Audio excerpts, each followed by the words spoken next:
Let me show you how you can get a foundation-free and texture-free makeup routine using my all-in-one makeup palette. I start by applying bronzer all over to even the skin tone and to add a little warmth. Next up, I'm adding some contour for extra definition under the cheekbones, around the forehead, and then down the sides of the nose. I love these double-ended brushes for this line. They make all the difference.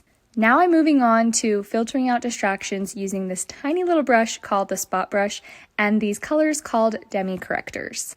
With Demi, we are only targeting excess color using the opposite color, aka color science. I'm obsessed with this line, especially for acne, because it literally makes acne disappear without a layer of foundation.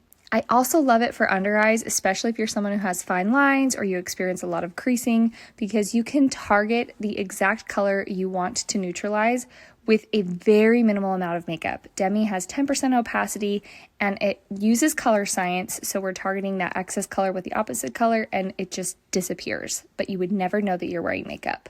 Then I go ahead and add on a little blush, a little eyeshadow with some contour, some balm for some extra gloss, and here we are, no makeup and foundation-free makeup routine.